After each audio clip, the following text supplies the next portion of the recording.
Yes, welcome to the Monday Club. It's a little bit different tonight. Russell, after getting a rare win at sudden death last week, Connor has been screaming like a wee girl ever since and has lost his voice. Honestly, he's just like one of those Rangers fans at the minute. Just one win, and he's off. You just never know where you're going to get. When you're going to hear from him again, he'll be crowing about that for weeks. So you will see it as Connor Carr that is joining me this evening instead of my brother. Connor, how you doing, mate?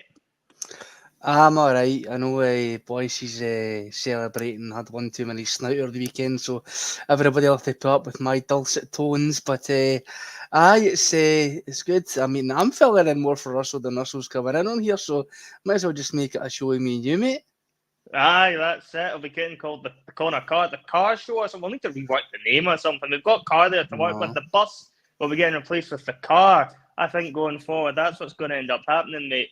But before we dive into all of the shenanigans that happened at the weekend, because obviously nobody's been on the pod since Saturday, we'll do all the sort of general housekeeping. So if you can, give us a wee like. That always helps the algorithms of the channel.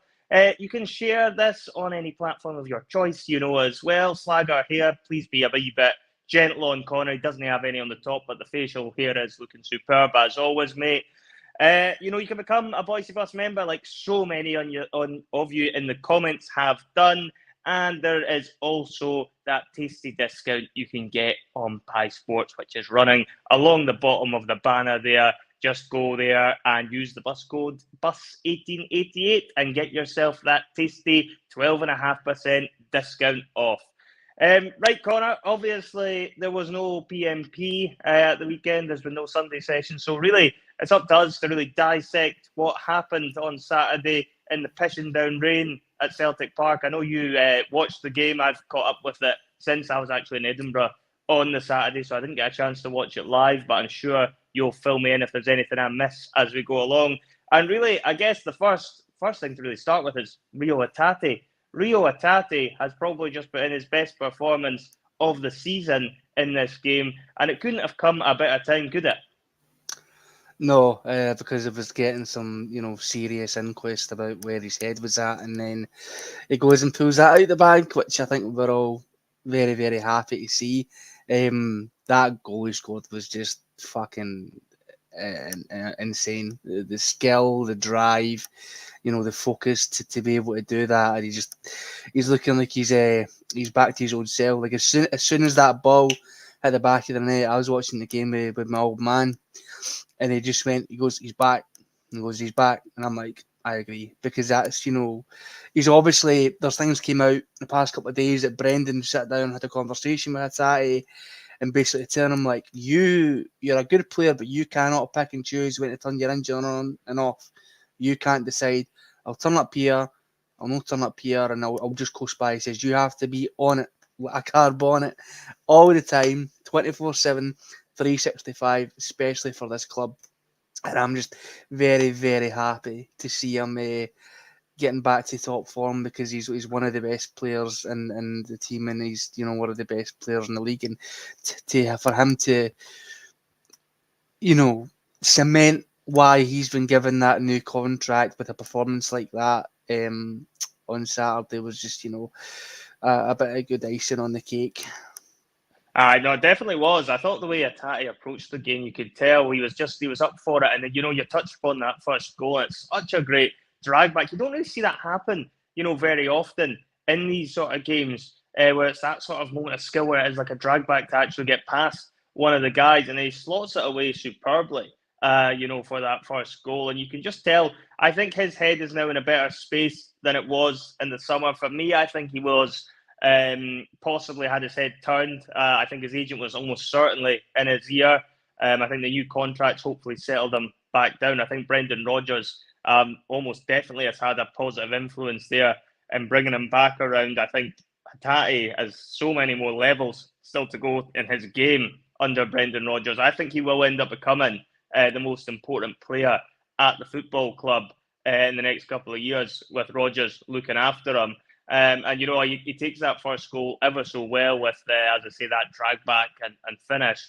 That and in games like that as well, it's quite difficult because of the fact Kilmarnock tend to put the men behind the ball. McInnes doesn't like to give much away when it comes to playing against Celtic. It's always the same sort of tactics, and you've got to be able to kind of find a way around dealing with that, as well, which is another hugely important moment for Hatate because, Connor, with that sort of game, and we'll touch upon it as well, the atmosphere probably wasn't as good as it could have been naturally because of a whole host of things. There's a European hangover kicking up there. There's the fact that, half of Glasgow was flooded by lots of things on Saturdays. You needed a dinghy just to get to the stadium. We know the people travelling over from Ireland must feel every other week with that sort of method of transportation you'd have had to take to get to the game.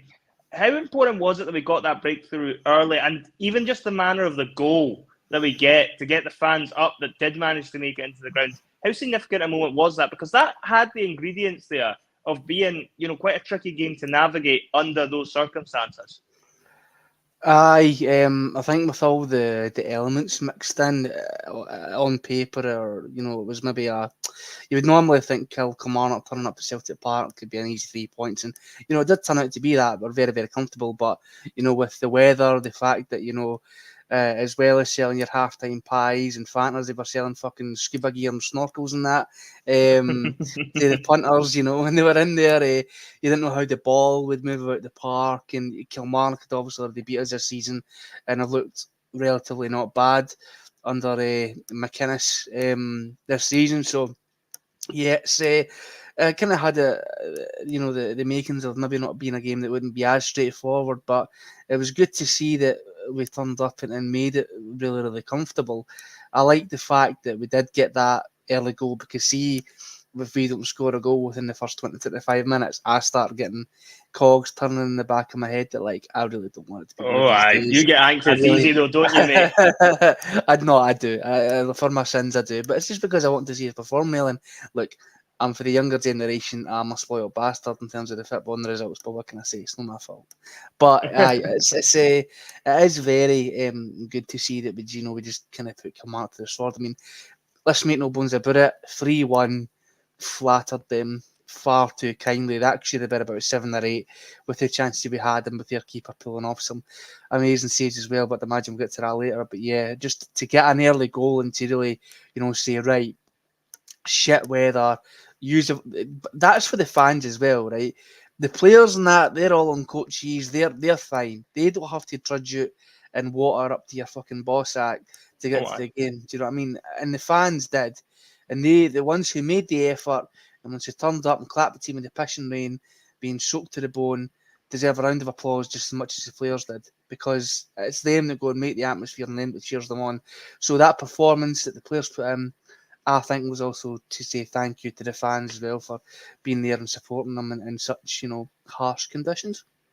Yeah, no, I think the fans that managed to get to the stadium done extremely well from the pictures I've seen going around. I think Kilmarnock station was about flooded, so you couldn't get in that way. Half the roads seem flooded, so I don't know how they've managed to get as many of them in. There must have been a supporters ferry rather than a supporters bus taking a lot of them along to the game. I think, but it was still impressive turnout, under the circumstances of how difficult it was to get to the game.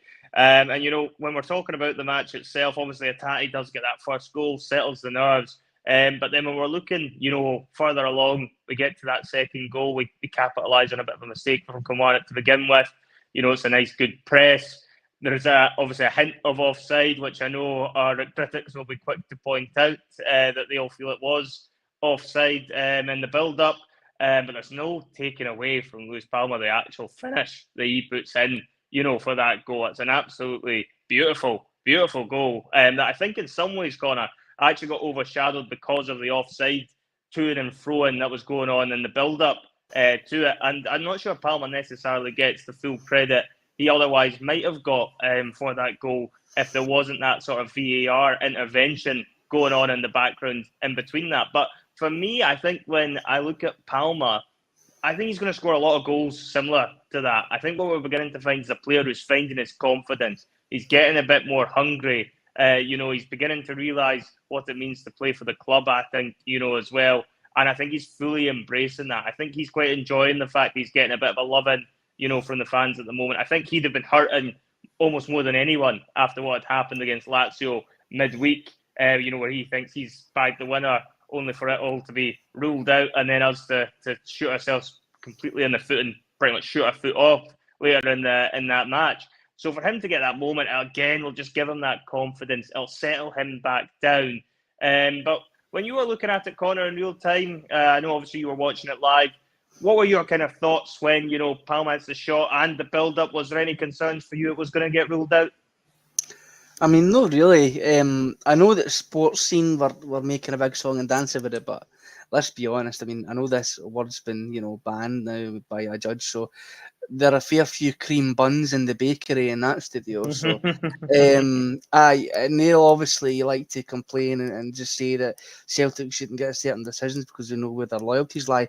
I don't really think there's much in it. I think it kind of more comes off the Kilmarnock player than anything else. Poor Palma, man. See when that the screen in Celtic Park came up saying VAR check, the poor boy must have been having like Vietnam flashbacks to Wednesday night. the thing covered up with the screen, you just be like, oh my god, not again. That I really can't believe this is happening. For a marginal offside, as it were. I think the thing with Palma looks like, I don't think he's got bags of pace, but he does look technically good, and he does look like he's very good with the ball at his feet, making 1-2s, making clever passes, which I feel we can really build on, because some of the the quick pass and the 1-2s was sublime on Saturday. It was really, really good to see. We looked very, very good. We just looked like a completely different animal to anything I've seen in the league so far. We looked very, very good, more up to snuff what I would expect with a Rodgers side. Now with Palma, the thing I would like to see him do more is, because this, I keep banging on about this because it was mentioned when he signed, as he's a set piece specialist. Now I know we scored off a set piece, and it was from I think it was Matt O'Reilly. Played it in, and obviously scored off the set piece with Taylor, which we'll get on later on. But however, every other set piece we seem to take, I think's kind of abysmal. It doesn't look great at all, and I don't know what it is. And he's meant to be a set piece specialist, and he's good at taking long shots as well. So I don't know why we don't, say, right, son, step up and try and work on this, because we could be doing with it, because what we've been doing before doesn't seem to really be working. But I think we're building up to it. I don't think we're the full jam yet. I think we're slowly building it, but we're looking very much more like something I would expect to see a Brendan Rodgers Celtic side play like. Oh, no, definitely. I think that it's all beginning to come together, and it's hilarious because we've already got the cushion in the league whilst we're nowhere near the sort of levels that I think Celtic will get to later on in this season as it progresses, under Brendan. It's interesting that people are obviously touching about Palma. Some comments here referring him a bit to like Tom Rodgick, and the fact he's a bit, deliberate. You could argue slightly slower with the ball at his feet, but he looks like he always has a bit more time, even when he's able to slow it down. For me, I'm quite liking the look of how he's got an eye for goal. I could see why he could be quite good at free kicks. He's beginning to remind me of somebody that, if you get chances for him outside the box, they'll begin to almost feel much more significant and much better, keyer, more important chances in a game, than, somebody else is having those shots. Like, for example, a David Turnbull, or going back to yesteryear when Ryan Christie used to balloon them all over the stadium. I think with somebody like Palma, he gives me a little bit of that sort of Nakamura-esque vibe, that I think he's somebody that when he starts shooting from outside the box, we're going to start believing more of them will go in than not. Obviously, time will tell on the free kicks, because we've not really got to see him hit any, but certainly from his video package before he joined for us, free kicks again looked to be something that he had in his locker. So time will tell with that. Obviously the VAR call, excuse me, it must be right. You would be right. I mean, he must have been having heart palpitations looking at that and thinking, Jesus, here we go again. Second time in a row in 2 games that I'm going to get one pulled back on me. But as you rightly say, it's offside. The Kilmarnock player ends up being the one that plays the ball, which then allows for the move to continue on. And obviously Palma gets the goal. And I just kind of want to get your thoughts in terms of that. Did you kind of feel he was almost overshadowed for the finish? Because I thought it was a cracking goal. corner. But I don't really see many people necessarily picking up on that. Certainly not in the sort of commentary areas. I'm sure Celtic fans were probably appreciative of it in their numbers. But did you feel it kind of almost took away because of that VAR checks going on, the quality in that goal? Aye, it was an absolute cracker, and it just seems like no one's really fussed about it. I feel like people are more focused on other things that transpired over the weekend. The fact that, Rangers finally managed to get a fucking win, but it's, I don't know. People seem to not really be that fussed about it. I thought it was an absolutely excellent goal, and I don't know why he's getting, more credit for it. I don't know if it's maybe because he does try to play the ball in first time, then it comes off the Killie player, and then he has a second stab at it, and then obviously whips it in. But I don't really think that I should take anything from it, and also, the weather and the fact that the stadium wasn't as full as well.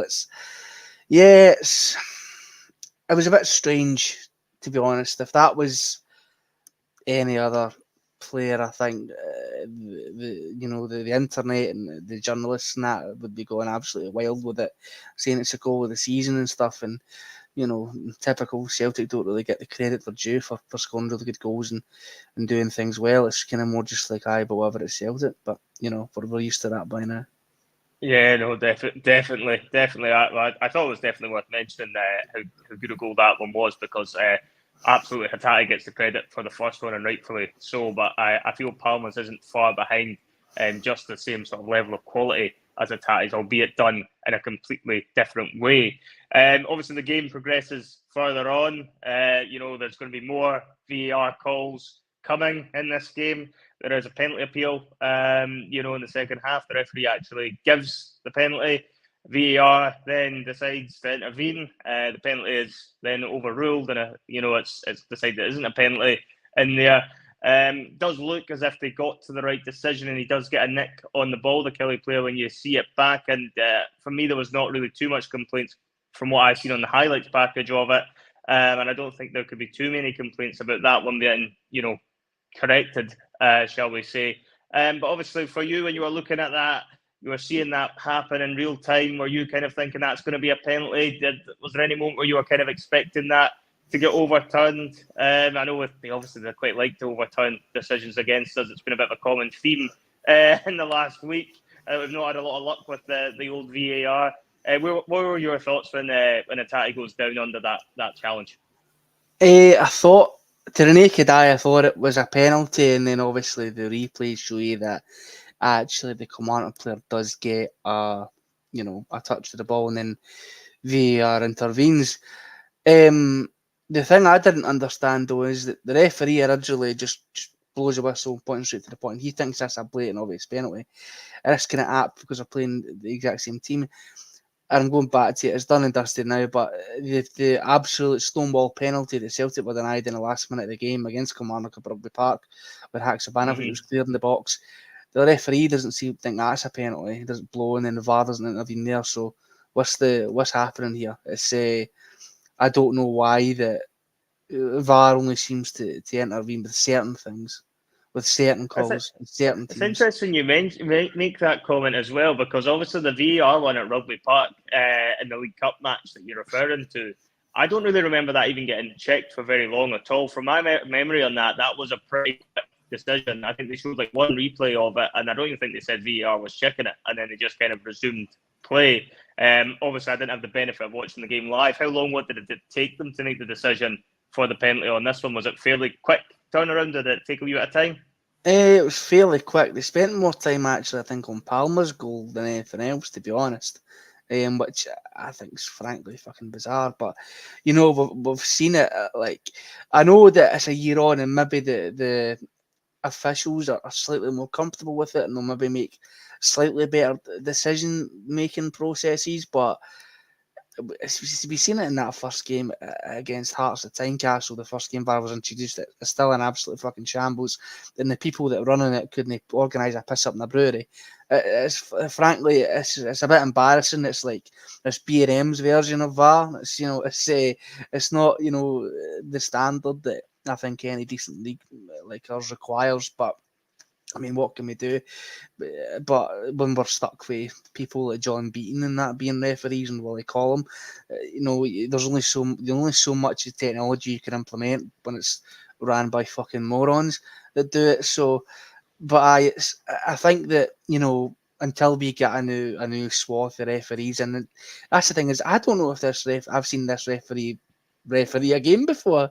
It seemed very new. I didn't recognise his name. If he has refereed when he argues before, somebody can tell me in the comments. But he looked very fresh faced, and like he didn't look like he just walked out an Orange Lodge. But it was very strange. But until we get a new swath of referees in and new officials, then or ones that are competent, then I think we're still going to be having this conversation in 5-10 years time about decisions that get made and ones that should that have been pulled up, how long does this go on for. It's kind of ridiculous that we're still having to have it. But I mean, even in the Premier League, I think the past three weeks they've been complaining non-stop about decisions and stuff and saying it's an absolute shambles. And even old Ange's been saying they shouldn't be using the technology, they're not ready for it and stuff. So I mean, what fucking chance have we got with the fucking Diddy's or an air show? Well, yeah, I mean, you only have to go far back as the Liverpool Spurs game recently in England to realise it's far from perfect. VAR in the States can happen even at the highest level football matches where they've been, they spend the most money to try and make sure they get these decisions correct. So there is obviously nowhere near that sort of level of expenditure going on, in Scottish football whatsoever. The referees, as you've alluded to, are mostly incompetent. I would say there's not very many I would trust to get the decisions correct, and I don't really mean that as an anti-Celtic sort of thing. I just think in general they're all pretty hopeless at it. I think that the benefit, and as you were kind of alluding to there, is if they're going to end up having VAR around for the long term, because let's be honest, it's going nowhere now. Is that when you get 5-10 years down the line, theoretically we should be in a much better place, because all the newer referees that are coming through are going to get trained up with VAR already in operation. So there isn't as much of an adjustment there as there is for the referees who have been used to doing it all their own way for so many years, and now they're having to rely more on the technology. And I think, it's trying to get that balance right as to when it should be intervening and when it shouldn't. But I think, in the decisions that was involved with in the Celtic game up until this point, I think it's got them right. I think the Palma one's a goal, albeit it sounds like they took their time to get that call correct, but I don't mind that. I don't mind them taking their time, provided they get to the correct decision in the end. And again, I think for the penalty, if we're being honest with ourselves, it's a penalty. It's not a penalty. He gets the ball. So again, we can't really have too many complaints there. Interestingly, though, if we were to move on in the game, Kilmarnock managed to get themselves back into it. They exploit the space that Greg Taylor was in, where it looks like he was fouled, from what I've been able to see of the incident.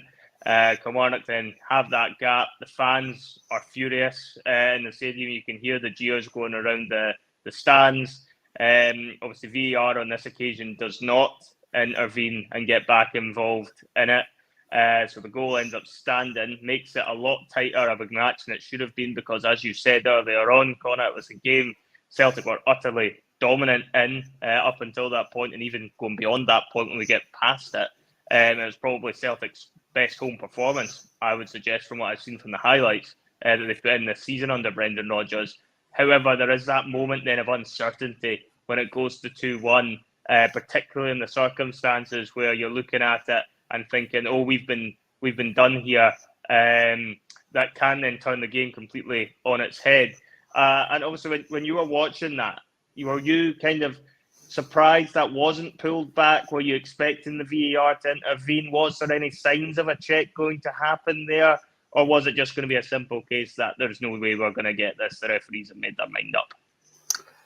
No, there was no chance we were going to get that. If there was any, justice, they would have pulled up for the Greg Taylor foul. Never mind the foul that then precedingly happened to Alistair Johnson as he was tussling with the Kilmarnock player for the ball, and he's dragged to the ground, and then the Kilmarnock player breaks away with it. But Yeah, I mean, look, let's be honest. They were never going to deny Kilmarnock an opportunity to come back against us at Celtic Park, especially when we had a very close call against Motherwell. Like, I know you're a very different opinion of it from me, but the establishment were not going to, let Kilmarnock get away with not try to close that gap. Considering Motherwell got so close the week before, and when that goal went in, I put, my palm to my head. I was like, they've got to pull it back. They've got to have a look at the foul that happened on Taylor, blatant foul. But then does it then come into the fact that they deal with like phases of play, which I think is fucking nuts. Like, that would not be in the same phase of play as when the ball is proceedingly broke up the park and they then go and score. It's it's either here nor there. We would all have to be a fly in the wall of the fucking pigsty of the SFA headquarters and find out what they actually say to these fucking referees and what they say during the VAR communications. But we'll never get that, because if we ever got the audio leaked out, considering the referees, then it would expose every single one of them for what we know that they are, corrupt to the core. But yeah, when that goal goes in, it makes it for a very interesting next 5 minutes, and that's when I'm like, my arsehole starts puckering, because I'm like, fuck me, I can't be asked for this again. I really cannot be bothered. We haven't get another 97th minute winner against a team that's fucking dross. But it shouldn't be happening. We should have been 7 or 8-0 up at that point. Their keeper made some ridiculous saves, and I can't even remember. It was too many to count how many shots we were taking that were just getting blocked at the edge of the box, on the line, stuff like that. It was crazy. But then obviously we then get the breakthrough with the corner falls to Greg Taylor, and he just puts it away to get his first goal of the season. I was happy for him, despite the fact that I don't really think in Europe he's been up to par.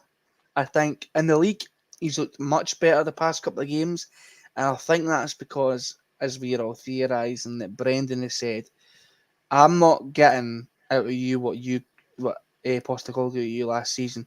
Why is that? Oh, I was playing more inverted as opposed to playing a traditional fullback role. Right, do that. Just do that, and then if it doesn't start working, we'll figure it out. But he's obviously went to go and do that. He's looking more comfortable with the game. He's looking, more confident, as opposed to what is in the Champions League. That's an obvious, thing, because the quality is, night and day. However, it does help that we do have a player in Greg Taylor who domestically can, walk the walk, as it were. And I think then when we come to different transfer windows, they will need to look at another left back who we can just say, right, you're the stick on for Europe. But we'll come to that when we cross that line. Yeah, I mean, talking about Greg Taylor, I think the big thing for him is he needs competition in that spot. I think Burnaby, I think we can safely say, is a write-off now when he doesn't get in the Champions League squad. I think he's getting more charges, by the way. I seen a rumour he's getting more driving charges. Yeah, I mean, I think there's certainly things going on off the pitch that are limiting his game time. Is he even being? I don't even really check the benches, but was he even involved in the squad on? I don't think so. He's not been involved in many squads of late. So I think Brendan Rodgers has made his mind up on Burnaby, that there's just too much off-field baggage with him, and he's just not got the quality on the pitch to make up for the mistakes that he's making off the pitch. So I would imagine we'll cut our losses on him probably in January. And they'll need to try and find somebody to push Greg Taylor, or indeed, as you're kind of getting towards, replace him in that position. Unless Brendan Rodgers is capable of taking him up a few levels now that he's moved back into that inverted role. But obviously, whilst you were talking there's a lot of the comments coming in going on about VAR, and VAR is an interesting one. Just going back to Kelly's goal in that game, I'm going to go back to the Liverpool Spurs game because it was such a high-profile match. And VAR ended up, the Premier League ended up releasing what happened in that game because they got a colossal mistake wrong for anyone who hasn't seen it for an offside. They gave offside when the boy was clearly on for Liverpool.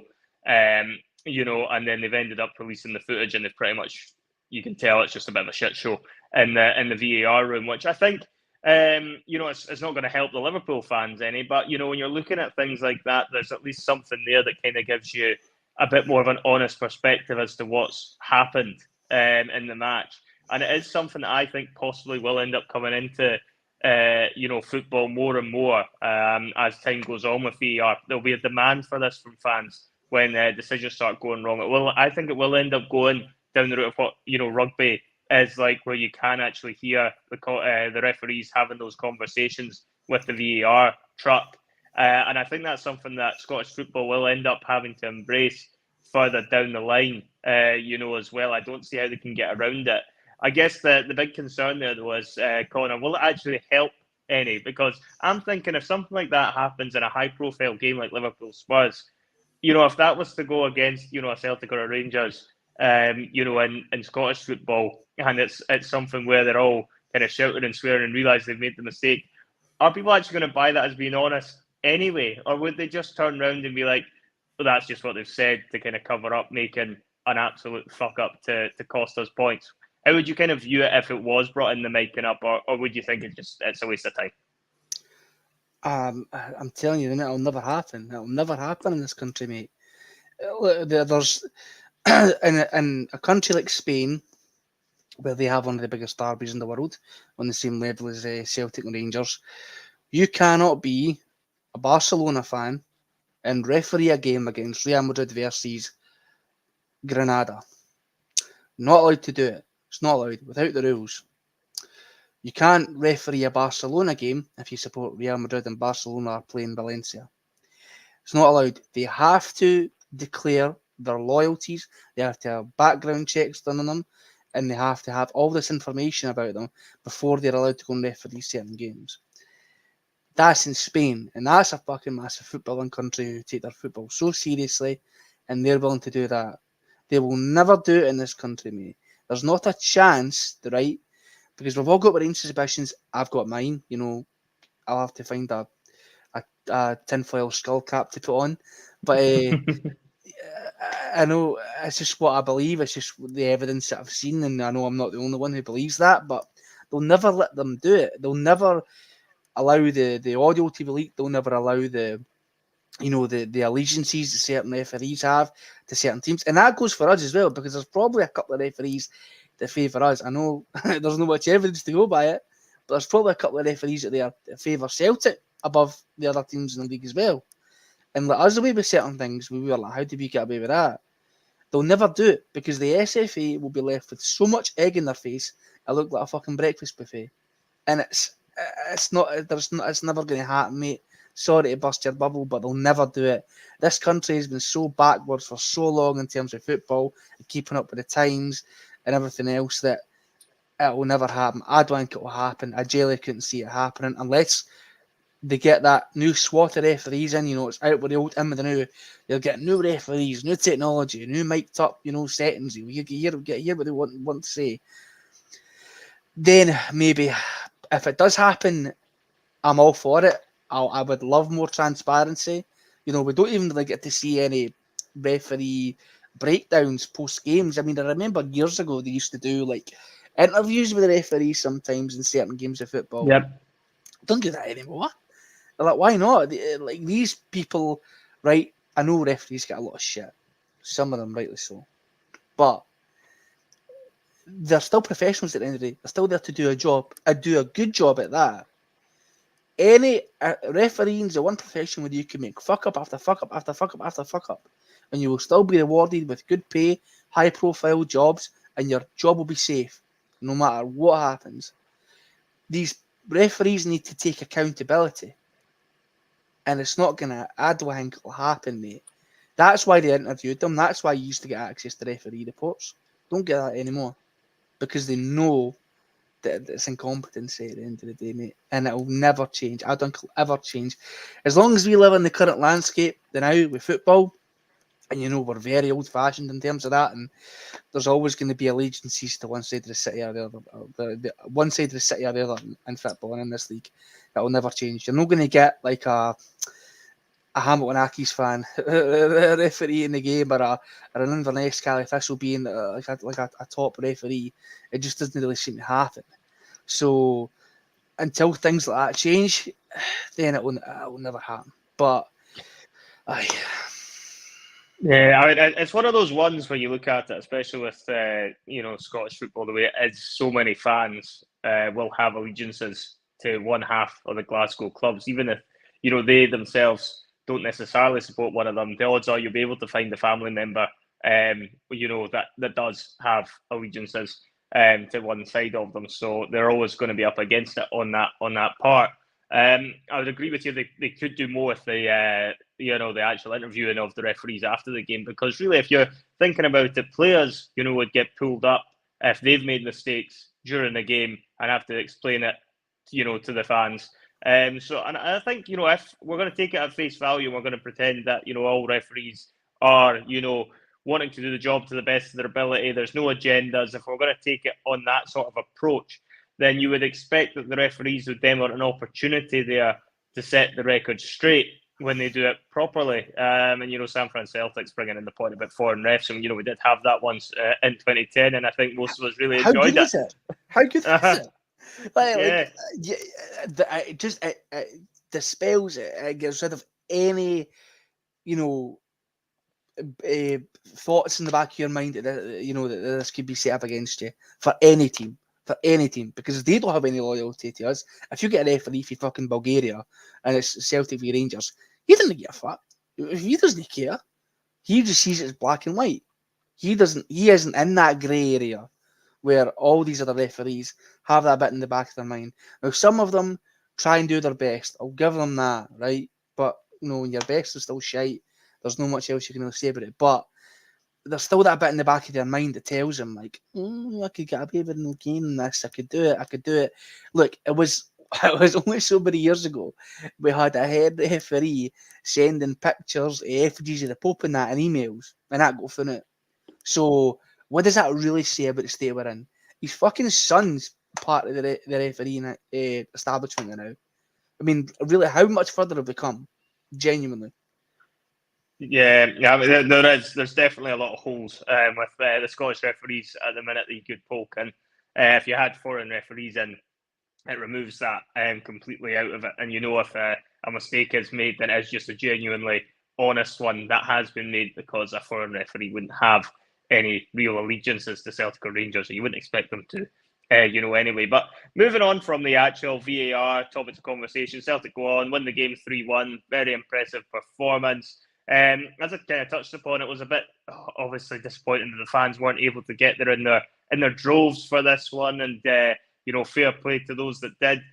I kind of wondered if this game was going to be one that might have got called off, Connor, just purely because of the weather conditions. I'm not saying it necessarily should or shouldn't have went ahead.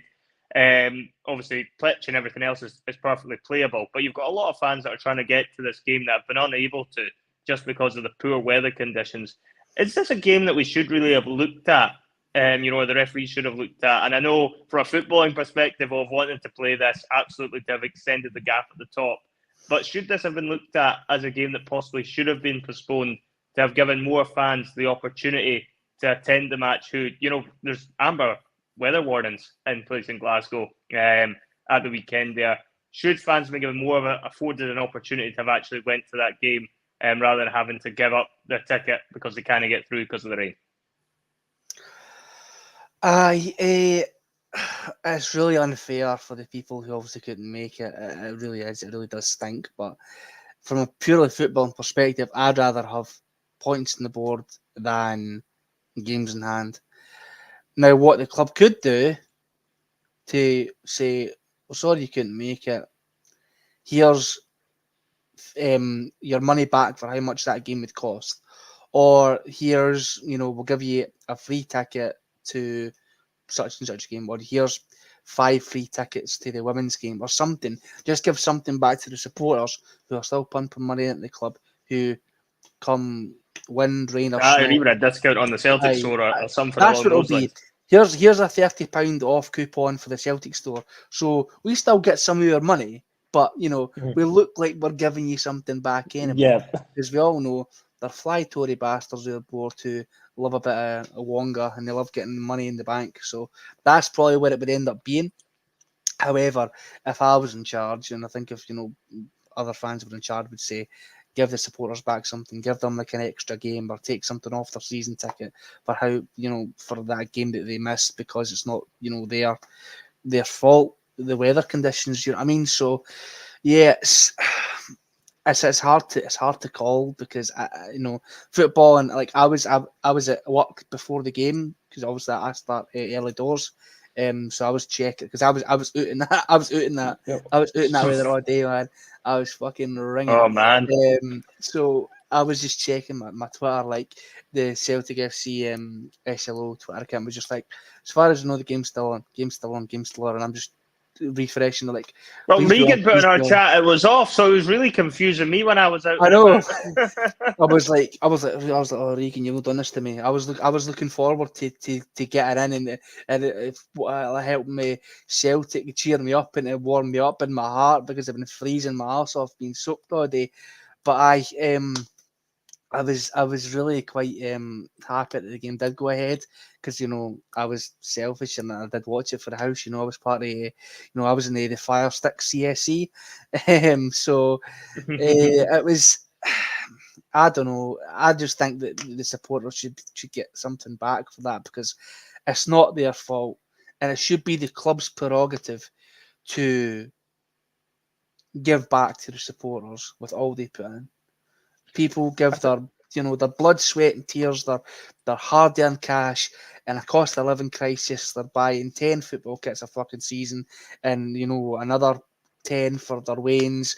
They're buying advent calendars and slippers and fucking pajamas and cuff links and whatever random shite that fucking the Celtic marketing team have came up with and stamped a Celtic logo on it and charged it for 10 times the price. We'll all buy it. We'll all turn up every game and pay a fiver for a fucking pie and a flat Fanta. Do you know what I mean? So we deserve something back. The supporters deserve something back. But, it'll never happen. We know what this board's like. We know what their prerogative is. We know what their, main focus is, and that's simply on money. And it's not on the support. Yeah, I mean, it's certainly a money-making exercise usually from the board as we're seeing play out, in Europe, and indeed in situations like that, I think there would be a certainly an argument to be made that a lot of fans were not able to get to that game, and we're being told to really by the government and everybody else to stay indoors rather than actually head out to it. So it would be a good gesture if the board were able to give something back to the fans, considering they've not given them very much back in terms of European football. Again, it looks like they just have to take part. And then in situations like this, when there's so much cash in the bank, you obviously alluded to the fact you had that, anniversary hoops top out, as well, on top of the actual ones that we're wearing this season. The Christmas stock will no doubt be out fairly soon if it isn't already in the Celtic store.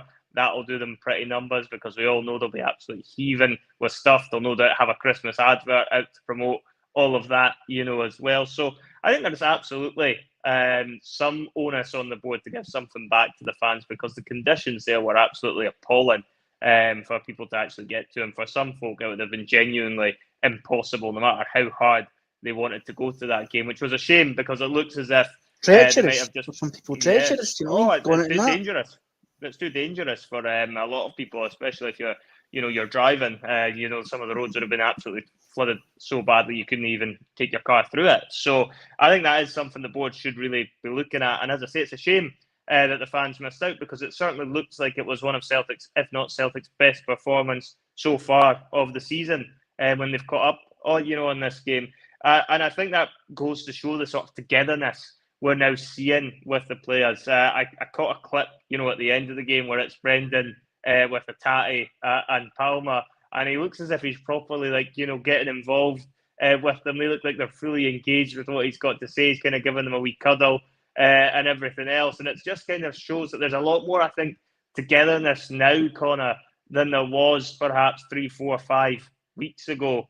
And I don't know if that's just because there has been this transition period with Brendan Rodgers coming in. Perhaps a few players were a bit unsettled after Ange leaving. The style of play has obviously changed from what we were playing like before, and maybe certain players thought Brendan might not have taken a fancy to them and they could be further off, or maybe they were just so happy with having Ange there. They were just taking a bit more time to get used to the idea of having somebody different and trying to coach them there. But how much of a difference would you say there is in terms of the togetherness now at the club from where there was 3 or 4 weeks ago? And how big an impact has Brendan Rodgers had in achieving that over the past few weeks? I think there is definitely a more apparent sense of togetherness with the squad and with the team, especially with the manager. And, we said it when Brendan came in, we've been saying it all season. He is very good with the man management. He is very, personable. He's a very, clever, funny, charismatic man. So he knows, the right buttons to push, the right carrot to dangle, as it were, to get the best out of these players. And you see it, and even like O'Reilly came out at the start of the season saying it's nice to have a manager who comes and sits with you at a lunch table and has a chat with you and has a cup of tea. Hatate, who we all know, he was wanting away in the summer. They had to come in for him, or they did, and we rejected it. Who knows? And he's like, fuck, what did he? Right, I'll sign a new contract. And Brendan's obviously came and said to him, like, by the way, you're a good fucking player. You need to, you get the finger at your arse a bit. You're not playing well, and and he's clearly worked a bit. He's magic on him. Do you know what I mean? He's maybe given him a go. He's got cheap out on a night out. I don't know what's happened, but it's clearly working. Whatever he's doing is clearly working. We know that. There's what people went on about what Ange did with Anthony Ralston in his first season. Yep. I don't know what Brendan's done with Liam Scales, man, but I'll tell you this. Fucking Maldini has pictures of Liam Scales on his wall. What he's done to that boy is absolutely incredible. I know we're handing out, contracts that they're smarties in. I'm wondering where's my Liam Scales contract. I think he's been absolutely incredible. I know this is going off a bit of a tangent, but I think he's been absolutely, great this season. He hasn't looked at a place in the Champions League era, considering some of the performances we've put in. I think he's looked up to the task 1,000,000%. Is he, is he the answer to going further in Europe? Probably not. But when Navroki comes back and when, Lagerbielke's in the squad and Phillips as well, they're going to have to try and fight Scales tooth and nail to get that jersey back off him, because he's been absolutely immense. He's looked really, really good, and I'm so happy for him because he looked like he was at the door. At the start of the season, we all thought we'll get me Aberdeen. I think Aberdeen fans, and it looks like rightly so, were wanting him because they put in good shifts for them and scored the belter against Rangers. And he's obviously been like the 5th or 6th choice centre back with a massive injury crisis, and he's come in and he's stepped up to the plate, and he's done so, and he's made no qualms about it. He hasn't completely announced, and he's been sensational. And that's all I can say about him. I think he's been very, very good. And I think, considering we've got contracts to players like Maeda and Anthony Ralston, who haven't necessarily, I think, needed that, really, considering how long was left in their contracts. Yep. I think a player like Liam Scales, with what he's put in so far this season, if it continues, I think he more than deserves a contract, by the way. Really does. It's interesting you bring Scales up, because I'd actually had him written down as one of the ones that I was looking at potentially for a contract as well. So it's almost as if you've read my mind a little bit with that one. I think he's pretty much been the embodiment, I think, of the togetherness that's been shown by the club, Liam Scales. He reminds me a little bit of the sort of redemption arc that Ryan Christie had the first time around under Brendan, where everyone thought he was done. Very similar, obviously, careers, and the fact they both ended up on loan to Aberdeen. Both of them looked as if they were heading out the door. Ryan Christie seized his moment in a cup semi-final, I believe at Murrayfield, from what I vaguely remember, pinged one in the top corner, and then from there he never looked back. And Liam Scales has absolutely seized his opportunity with all the injuries that we've had, and that's all you could really ask of him to do, is to take that opportunity. And you're right, he's been the best centre-half at Celtic, this season, with the ones that have been fit, and played most of the games. So I think he would be absolutely somebody that Brendan Rodgers might look at for a new contract. Interestingly, as well, in his post-match interview, he actually goes and singles Scales out for a good bit of compliments as well, which I think is always a telling sign that Brendan Rodgers might well be looking at somebody like Scales on a longer-term deal. My interesting thought with Scales, though, is obviously Carter Vickers is now close to being up to full speed. He started, again at the weekend. Nat Phillips, now that we've got the international break coming up, we'll get another couple of weeks to really get himself back up to full fitness. Now, Rocky, I don't think is too far away again with this international break. He's going to be a lot closer at the other side of it. Again, there's going to be a lot of competition. I think if there's one thing we can look at with this squad and this team now, is I think centre-half is actually looking like a position where we have done reasonably well. Whether you think that's by accident or not, personally, I think it's a little bit of accident and a little bit of excellent coaching on the fact the Scales, and then there's some decent recruitment in there, as well, with us bringing in the numbers that we have in that position. I just wonder, though, when they all get back to full fitness, Connor, Liam Scales is going to have a fight on to keep his position at centre-half. You've already made the sort of comments earlier tonight about Greg Taylor at left-back possibly needing replaced. I wonder if, Greg Taylor's position might become more under threat when the other centre-halves get up to full fitness, because Liam Scales was originally bought as a left-back when he came in to the club. I think he's shown more at centre-half than he's shown at left-back. However, he's not actually played left-back under Brendan yet, so you don't actually know whether or not he'd be capable of moving into that role and playing it well. I think he might be able to do that. As I already said earlier on, Burnaby looks like a dead duck, and he'll be gone in January. Where do you see Scales fitting in to this team when we're back to full selection? Is he going to be the one who's ended up going to be pushing Greg Taylor at left back?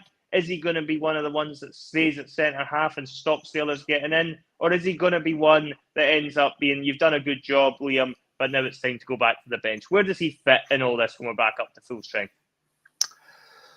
Well, Rodgers likes a bit of competition. We know that from previous experience, obviously with Patrick Roberts and James Forrest, when they were going at it. 1 week somebody was in, next week the other person was in, and they both did pretty damn well, and they did, perform well. But competition breeds, better performances and an attitude to fight for the jersey, to fight for your place there. But I don't know. See, Navrocki on one hand, he looked decent when he was in. We paid £4.5 million for him.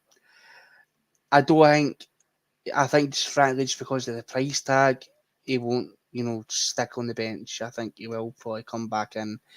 I think that positions, no matter what price you pay for a player, should be there on merit as opposed to how much you paid for them. Do you know what I mean? That I'm maybe old school that way, but I can see Scales fitting in at left back because Burnaby looks like he's just fucking, and nothing.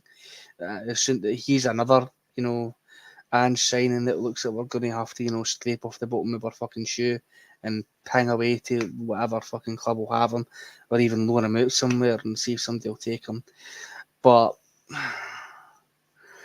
I don't know. I think the thing with Scales is I remember his interview, and he always says he prefers being a centre back. And he says that's where he feels most comfortable. He says that's where he looks most comfortable. Aye.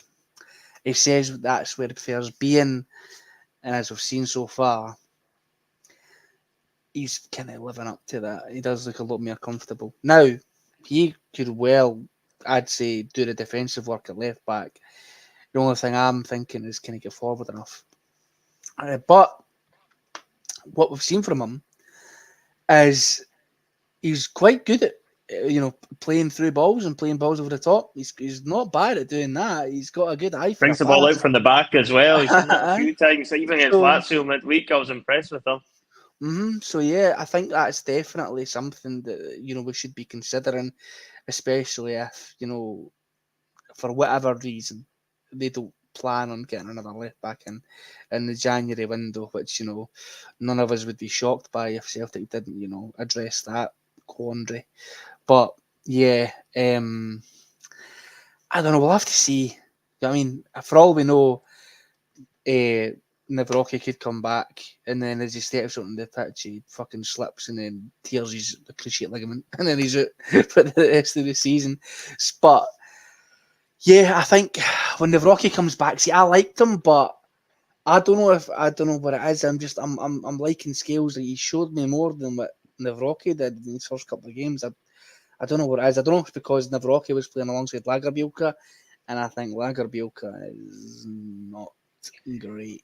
So He's that's maybe looking why like he's a room for improvement. yeah, A room for yeah. improvement. That's maybe why Navrocki, obviously he's new to the club as well. He didn't look as confident and as settled as he would be if he was alongside someone like Cameron Carter-Vickers.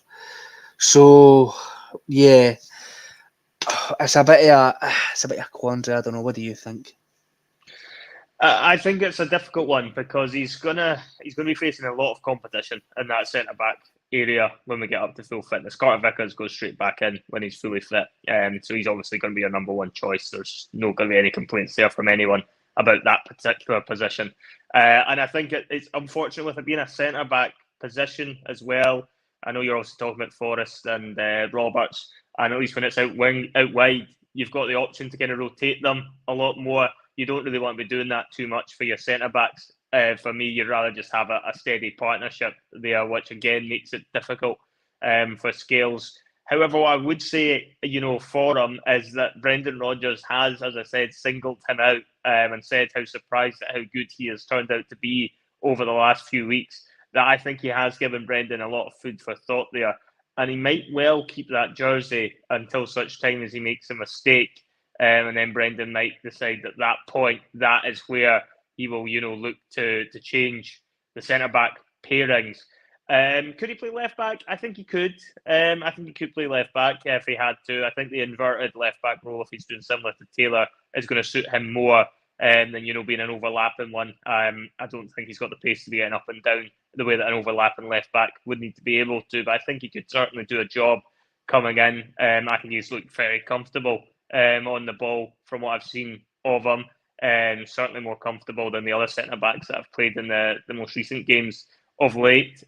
So I think it's all there for Liam Scales. I think it'll be very unfortunate if the other side of this international break, some of the other defenders are fully fit and he drops straight out. I think he might get the nod purely based on performances, and deservedly so, if you ask me. That might just keep him as the first choice centre back. And I guess that really brings us on to the international break just to finish with, because we're approaching the hour now anyway, Connor, but we'll finish with this. Obviously, international break time, it's not one that I particularly enjoy, albeit Scotland, I think, have a chance of securing their place at the Euros during this break. I think they're away in Spain, I think Thursday night, from what I've seen. But, when you're looking at the international break, has this came at a good time for Celtic? And I'll tell you why I think it might have done, is because of the fact we have had a large number of injuries to negotiate over this first spell of the season. Getting this couple of weeks break might not be a bad thing for us in the sense that we're now going to get an opportunity to get ourselves closer to being a full strength as a squad. And that will obviously allow us to push on more and obviously play our strongest starting 11s for the next, games that come up in the build up towards Christmas, both domestically and indeed trying to salvage our European campaign. We're going to get more of an opportunity there to try and get some points on the board when we're at absolute full strength. There'll be no room for excuses. Obviously, across the city, they're still scrambling about for a manager. I don't know if that's necessarily going to help them or not, that they're going to end up disjointed, depending on how quickly they're able to get somebody in, because it looks as if everybody's knocking them back. From what I'm seeing at the minute, there doesn't seem to be a clear favourite for the job. I think Lampard's knocked them back, Muscat's knocked them back. So I don't know where they're going to end up. That seems like that could rumble on for another couple of weeks. They might not have as much time to prepare their team when they come back from this break. So I think there's a number of factors here at play going into the break, and whilst I don't like the international breaks much during the season, is this one came at a good time for Celtic, do you think? Or would you rather have just kept the games coming thick and fast? See, when Celtic are on a roll, I don't like it to stop. Because I feel like I'm the kind of person that, like, if I'm on a roll and I keep going, I then perform, I do things better. As opposed to, if you stop me when I'm able to do something, I try and go back to it, I'm like, fuck, where was I? Now, totally different situations, totally, different streets, all the rest of it. I'm enjoying the international break. I'm enjoying watching Scotland. Obviously, Scotland's your country. I'm, relatively patriotic as a word, if you want to fuck call that. Only because Scotland's winning. But, can you blame We'll me? get to jump on the bandwagon, eh? Me When Scotland's winning, when they're not, me we're and like, about this is shite. 80,000 others, do you know what I mean? I'm not the only fucking one, but see, the last international break we had, I got fucking injured, like, for, was it 2 months or something? I don't know how long he's it for, I can't remember, but he got quite a hefty Yeah, injury. a couple of months. I think it's around Christmas time he's back, maybe just And before. because it's just the thing, it's like it's a roll of the dice. We have no control over that. We have no idea, like, what necessarily our players who are playing for other, nations are going to be up against in terms of other players putting in crazy challenges and potentially injuring a couple of our first team, starters. So yeah, I just every international break rolls around, I just pray to God that that everybody comes through it unscathed. And look, I know people were a bit disappointed that Matt O'Reilly didn't get picked for Denmark. I'm like, thank God. I'm like, at least he's not going to go and potentially pick up an injury. Do you know what I mean? I'm selfish in that way. It's like it's Celtic first, and then Scotland and whoever the fuck else second. Do you know what I mean? It's Celtic's my one true love in terms of football. And then the international things can come later. But when we come back, it's a difficult run. We've got Hibs and Hearts and Hibs back to back. Yep. Hearts and Hibs back to back, which is a bit of a stinker because I fucking hate playing Hibs. I know it's considering they're shite. You're like, why? But I don't know. I just hate playing them. They're like an Edinburgh's version of Livingston to me. I don't know what it is. They just give me the fear and they play them sometimes. I feel like they make games difficult for us. Like they play better against or try harder against Celtic of all teams than they do against Rangers or Hearts. I mean, figure that one out. But whatever. And then obviously got a tiny Tynecastle. But it's a good fucking stadium to go and watch a game. It's a good atmosphere, and we usually do get a result against Hearts, and that'll stick it to the bastards. So that'll be good to watch, and obviously get to see Stephen Naismith cry a wee bit. It'll be quite fun. But then after the international break, I think if we get 9 points from our first 3 games back, I think we'll be cruising. I think we'll be right fine. In the driving seat, the foot will be down. It'll be pedal to the metal, and we'll just be racing right towards the league title. Yeah, no, I agree. I think the league title race is already over, but we can certainly put a bit more distance between us and Rangers when we come back, because as I say, I think across the city, they are still going to be in a bit of turmoil when we come out of the other side of this break, given the fact they don't seem to have a preferred managerial appointment yet, and it'll be interesting to see who goes in there. But from Celtic's point of view, they're going to be so much stronger after this break, with all the players coming back from injury. Brendan's going to have had more time with the ones that have been left behind to implement his strategies on and try and work out how we get this elusive win in Europe. So there's a lot to look forward to. But we will wrap it up there. Obviously, it's going to be, I don't know how busy a week it will be on the bus this week. With it being an international break, there might not be as many shows as there normally is, but we'll play that one, Maybe by a year. I cheeky would imagine. Nostalgia in there for some people who want to jump on Yeah, that. I think there's a Bustalgia on Wednesday, and I think the TNF will still go ahead on a Thursday. I'm not sure about whether the Tuesday ticket will be running tomorrow or not. Might depend whether Russell has got his voice back by then, because I would imagine he will have plenty to say on the goings on over the past few days once he gets it back, he'll probably lose it again straight away. So there's an awful lot to look forward to still coming up. Hopefully Scotland get the job done in Europe, but no sudden death tonight. Russell, I'm coming back for you, though, after this international break. Be ready. Be prepared. See you later. Good night. Bye, guys. Have a good one.